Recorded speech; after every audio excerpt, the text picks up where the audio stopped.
নমস্কার বন্ধুরা, সবাইকে আমাদের চ্যানেলে স্বাগত। তো প্রতিদিনকের মতো আজকেও চলে এসেছি তোমাদের নতুন একটা ভিডিও নিয়ে।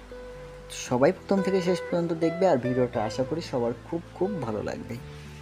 প্রতিদিনের মতো সকালে আমি আজও ফিজিওথেরাপি করছিলাম। চেষ্টা চালিয়ে যাচ্ছি প্রতিনিয়ত, জানি না কতদিনে ঠিক হবে, কিন্তু মনে আশা এবং মনোবল নিয়ে চলছে জীবন।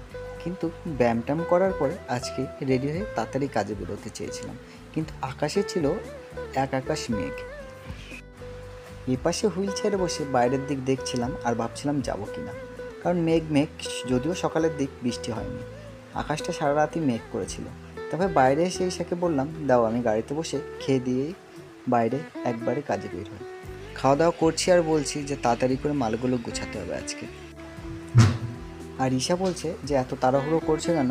আমি বললাম আকাশে মেঘ, যখন তখন বৃষ্টি হতে পারে। তারপরে আবার একটু বাজারে বাজারে এসছি কারণ অফিস থেকে আরেকটা মাল নেওয়ার ছিল, যেটা নিতে ভুলে গিয়েছিলাম। তবে বাড়ি এসে দেখি ঈশার মোটামুটি সব মালই গুছানো কমপ্লিট হয়ে গেছে। হ্যাঁ, বাড়িতে এসে আমার ওয়াইফই আমার সব মাল গুছিয়ে। তারপর কাজে বেরোতে না বেরোতেই শুরু হয়ে গেল বৃষ্টি। একটা ঘরের ভেতরে আমি এসে দাঁড়িয়েছিলাম অনেকটা সময়, মানে এতটা বৃষ্টি হচ্ছিল যে গাছের তলায়ও আমি ঠাঁই পাচ্ছিলাম না। আর বৃষ্টি তো যেমন তেমন ছিল, তার সঙ্গে ছিল ঝড়ো হাওয়া। বৃষ্টি আসতে হলেও ঝড়ো হাওয়ার জন্য বৃষ্টির ছাটগুলো এসে মুখটুক পুরো ভিজিয়ে দিচ্ছিল। গাড়ি চালাতে পারছিলাম না, চোখের ছাটগুলো এসে চোখটা বন্ধ হয়ে যাচ্ছিল। চলো তাহলে শেয়ার করি আজকের দিনের কাজটা কী করে করলাম। বৃষ্টির মধ্যে খুবই কষ্ট হয়েছিল, আর ভিডিওটা তোমরা দেখো, খুব ভালো লাগবে। তারপরে গেলাম সামনের দিকে পার্সেল দিতে। এটা ছিল আমার প্রথম পার্সেল। যখনই ভাবলাম গাড়িটা স্টার্ট করব, কিন্তু ঝড়ো হাওয়া আর বৃষ্টির জন্য সামনে এগোতে পারছি না। আর তোমরা সবাই জানো আগের দিন আমার গাড়িটা উল্টে গিয়েছিল, এই জন্য ভাবছি যে কি করব আর কীভাবে যাব।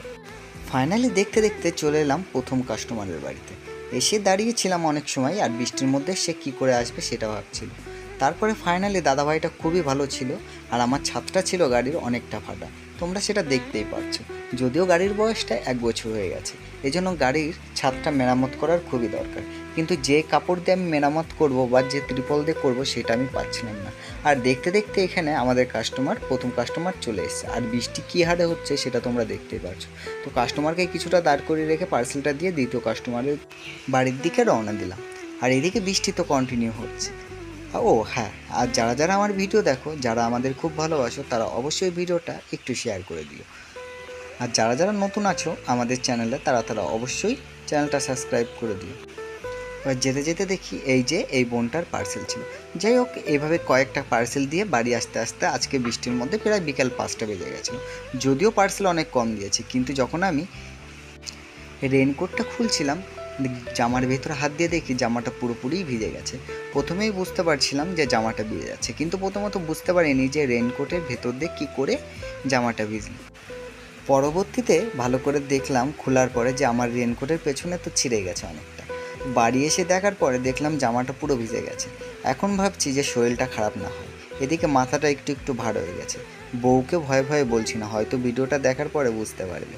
কারণ সারাদিন বৃষ্টিতে ভেজার পরে ঠান্ডা ঠান্ডা লাগছে, আর এদিকে হাতটা পুরো সাদা হয়ে গেছে, আর হাত পা পুরো ঠান্ডা হয়ে গেছে।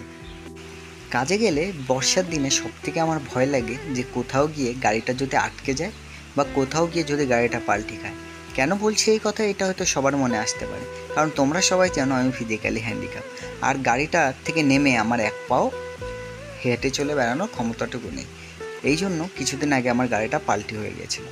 আর গাড়িটা থেকে নামার পরে আমি যে হেঁটে চলে গাড়িটা ঠিক করব বা কী করব সেইটুকুও আমি পারি না। আর রাস্তাঘাটে বর্ষার দিনে গর্ত জলে পুরো বোঝাই করা থাকে, বোঝা যায় না যে কোনটা কত বড় গর্ত। এই জন্য গাড়িটা কীভাবে চালাবো ঠিক নেই। আর এদিকে আমার বউ আমার হাতটা দেখে বলছে হাতের অবস্থা কী। সারাদিন হাতটা ভেজাতে হাতটা সাদা হয়ে গেছে। আর হ্যাঁ, আরেকটা কথা তো বলতে ভুলেই গেছি, আমাদের বিবাহবার্ষিকীর ভিডিওতে অনেকে অসংখ্য কমেন্ট করেছো, তাদের অনেক অনেক ধন্যবাদ, সবাইকে অনেক অনেক ধন্যবাদ। আর আমাদের বিবাহবার্ষিকীর ভিডিওটা সামনের ভিডিওতে অবশ্যই আসতে চলেছে, কেউ দেখতে ভুলো না। আর সবাই ভালো থেকো এই কদিন, আর সুস্থ থাকো। আর দেখা হচ্ছে পরবর্তী ভিডিওতে। বাই বাই আজকের মতো।